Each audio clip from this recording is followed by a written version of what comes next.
I'm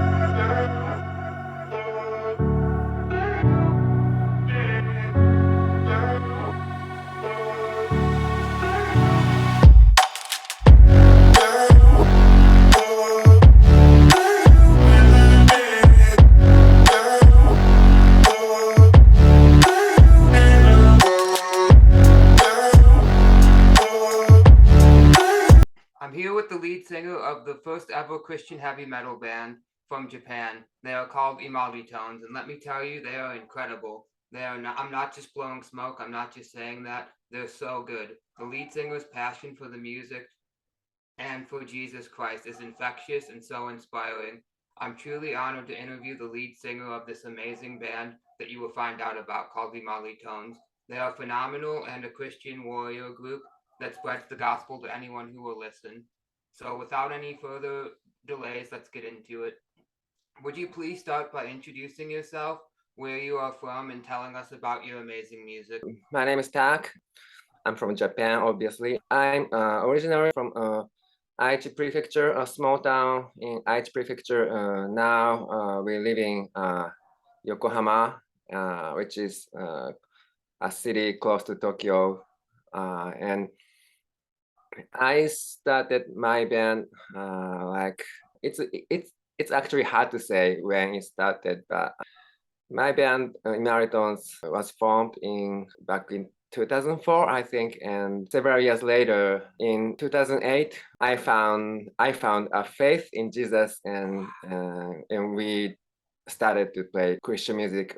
And my musical style is hard rock, heavy metal thing. So naturally, we started playing Christian metal. And in Japan, Christianity is very small. We have very few Christians. Christian population is really, really small in Japan, and so we are like almost like the only Christian metal band in Japan. Could you please tell me how you came to know Jesus? What's your personal testimony? Yeah. So the reason I started playing music was not like I wanted to be a famous nor successful. I was, I wanted to make art, and I was always looking for some kind of truth behind music, art, and rock and roll. So I was always believing. I always believed in something bigger, something spiritual behind music and art. But I didn't really know what it was. And one thing happened was in December 2007, I met some Christian singer-songwriter, and that person's music really inspired me. And the person didn't really say it clearly, but I somehow felt that person was playing music for God, and I was really, yeah, I think I felt it. And that's amazing. You had like a road to Damascus type experience. You heard the music and it just transformed you to love Jesus. Yeah, so my eyes were opened. That's what I love about music, because music can transcend words, and music can make you understand something in a way that words could never make you understand it. And God uses music to bring us closer to Him. I noticed that your wife is in the band, and I also noticed that you went through like eight drummers or something like that. You had a lot of drummers in the band. Why are drummers so difficult to keep in your band? Because I noticed that in Nirvana went through like 10 drummers before they got Dave Grohl. So what's one of the reasons why you kept having to switch drummers? We had this long time lineup. There's me and bassist Hassi and drummer Jake, and we played from 2008 to 2018. So we had this same lineup for 10 years, and that was a really fruitful, productive era for our band. And so, but yes, we went through some lineup changes, and we have several drummers, and not like 10 drummers. Yeah, not literally 10, but I looked on Google and there had to have been at least 4 drummers. Yeah, we had Harachi. That was our first lineup. He was really a good drummer. That's amazing. And we had Harachi, we had Dr. Manzo, and we had Jake, and we had Koji, and now we are playing with Shinryu. So we've had 5 drummers so far, I think. In the Bible, it talks about a hardening of hearts, like people's hearts will get hard. Why do you think that Japanese people's hearts are so hardened to coming to know Jesus Christ in the gospel? That's a very difficult question, and there are so many reasons for this. Like why Christian population is so small in Japan, and why Japanese people, generally speaking, they don't accept God in their life. They don't accept Jesus. And we have so many cultural reasons and historical reasons, like history, and also we have political reasons and so many lifestyle things. Are Japanese people open to learning about Jesus, or do they shut you down as soon as they hear you're talking about Jesus? I think majority of Japanese people, majority are not like they don't like general religions. They don't like any religions. Because I've definitely noticed in especially in Japan that Buddhism is widely practiced, but it's not widely believed, and same with Shintoism. It's widely practiced but not widely believed, and they need Jesus now more than ever in order to have the truth of the gospel spread, because they have stuff like karoshi, which means death by overwork, and the suicide rate is so high in Japan. Could you speak upon that at all? Do you see such a work culture in Japan? Yeah, so we have Buddhism and Shinto, but most people they don't really believe in those spiritual stuff, and they are mostly like customs, culture and custom, like funerals and weddings and those stuff. And it's not like they really believe in those stuff. And like you said, we have this business culture, like people are working to death, literally. And so you can say the spiritual situation in Japanese society is not very good. Maybe I've personally maybe noticed. bad. I've personally noticed that a Japanese person is so individualistic and so time oriented that if you don't tell them, hey, it's only going to take 5 minutes, the entire time they're going to think, how long is this going to take? Is that true with your experience too? I think that's true.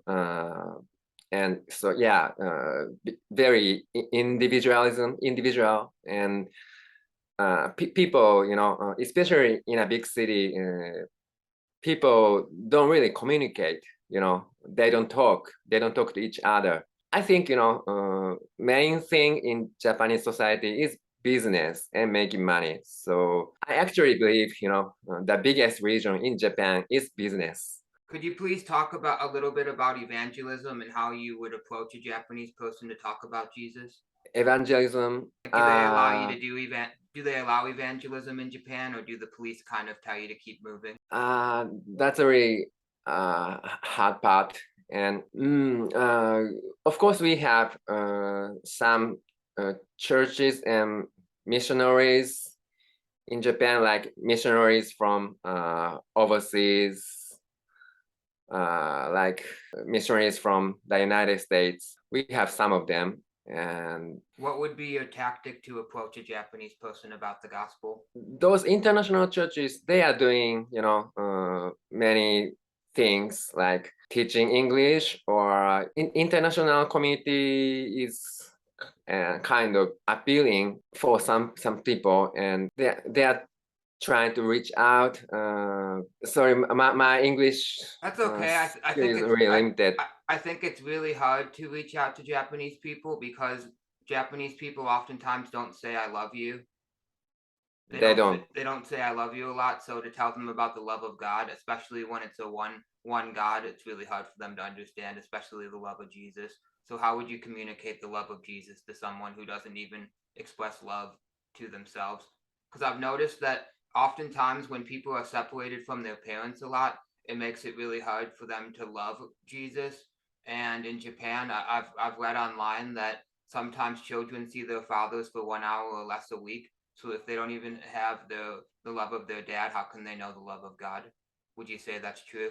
When they started believing in Jesus, that's only a start of struggling and battle, like social struggle, because your relationship with your parents and relatives and even friends and workplaces, let's say, hey, now I believe in Jesus, now I became a Christian, and very often their parents get mad. So you have to overcome this social struggle. And that's a really hard part, and that's really a barrier, social barrier you have to overcome when you believe in Jesus. That definitely happens in America, but it's much stronger in Japan. And I always remember what Jesus said. Jesus said that if they hate you, know they hated me first. And in the book of Proverbs, it said there's a friend who sticks closer than a brother, and that's Jesus Christ. So no matter what, you always have Jesus Christ. I've known that in Japan, they have a hard time understanding the difference between obeying God and worshiping God, and obeying their parents and worshiping their parents. Have you noticed that? Yeah, generally speaking, Japanese people are very obeying. We follow rules, generally speaking. So socially and politically, believe in Jesus means rebelling against social relationships, like friends and family.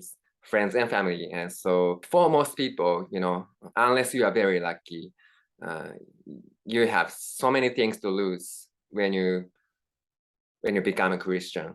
Yeah, but Yeah, I think that's true.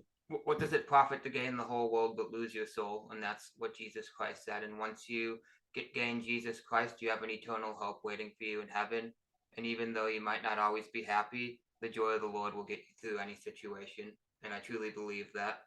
What church do you go to in Japan, if you don't mind sharing the name?